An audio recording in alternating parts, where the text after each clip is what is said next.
కోట్లు, మొత్తం 21,405 కోట్లు రెవెన్యూ డెఫిసిట్.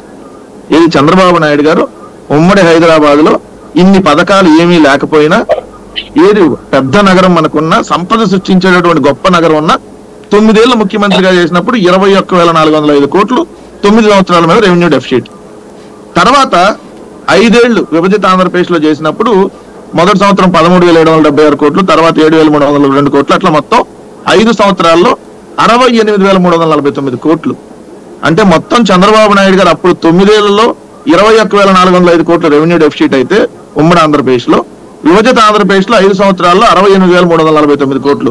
కోవిడ్ లేదు, ఇన్ని సంక్షేమ పథకాలు లేవు, అసలు ఇంత పెన్షన్లు లేవు, ఇన్ని కార్యక్రమాలు లేవు, ఏమీ లేనప్పుడే మొత్తం ఆయన 14 ఏళ్ల ముఖ్యమంత్రిగా ఉన్నప్పుడు 89,389 కోట్లు, అంటే దాదాపుగా 90,000 కోట్లు రెవెన్యూ డెఫిసిట్.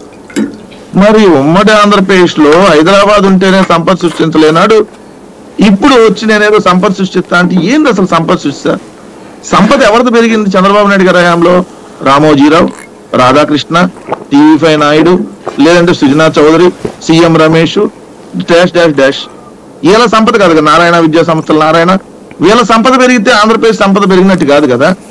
సంపద ఎక్కడ పెరగాలి? గ్రామాలలో ప్రభుత్వ బిల్డింగ్లు నెలకొల్పితే అది ప్రభుత్వ సంపద. ఇప్పుడు ప్రతి గ్రామంలో 24 బిల్డింగ్లు వచ్చినాయి, స్కూళ్లు బాగు చేసుకుంటా ఉన్నాం, మెడికల్ కాలేజీలు. ఇది కదా ప్రభుత్వ సంపద పెరిగితే. ప్రైవేట్ వ్యక్తుల సంపద పెరిగితే పెరిగినట్టు కాదు కదా, ఏదో బినామీల సంపద పెరిగితే పెరిగినట్టు కాదు కదా. ప్రభుత్వ ఆస్తుల కల్పన జరిగితే అది సంపద పెరిగినట్టు.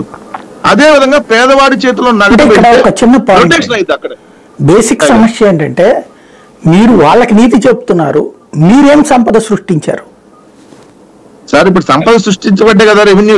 మీరు అన్నట్టుగా ఇన్ని 2 ఏళ్ల కోవిడ్ సమయంలో కూడా డబుల్ డిజిట్ కి వచ్చింది, 11.43. జిఎస్డిపి అనేది మేమందరం కొంటే అమ్ముకుంటే వస్తుంది, అంటే షాపులు అమ్ముకుంటే జనం కొంటే. నో సార్, ఒక్క మాట సాయి గారు, ఇదే కోవిడ్ సమయం తర్వాత ప్రపంచ ఆర్థికవేత్తలు అమర్సేన్ మొదలుకొని మన్మోహన్ సింగ్ నుంచి, అజిత్ ప్రేమ్జీ యూనివర్సిటీ నుంచి, ఇంటర్నేషనల్ మానిటరింగ్ ఫండ్ నుంచి వాళ్ళందరూ చెప్పింది, అమెరికా కూడా పాటించింది, పేదవాళ్ళ చేతిలో నగదు పెడితే అక్కడే మీకు పెరుగుతుంది.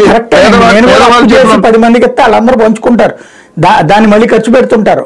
మధ్య తరగతికి ఇస్తే దాచుకుంటారు, పేదవాడైతే ఖర్చు పెట్టుకుంటాడు. కాబట్టి మీకు అది పనికొస్తుంది. జిఎస్డిపి కాదు, అది one of the factor. But రాష్ట్ర ప్రభుత్వం ఇవాళ మీరు సంక్షేమ పథకాలకి దాదాపుగా 75,000 కోట్ల రూపాయల వరకు ఖర్చు అవుతుంది. అది అప్పులతోనే తెస్తున్నారు. ఆ అప్పులు కట్టకుండా, అప్పులతో అవసరం లేదు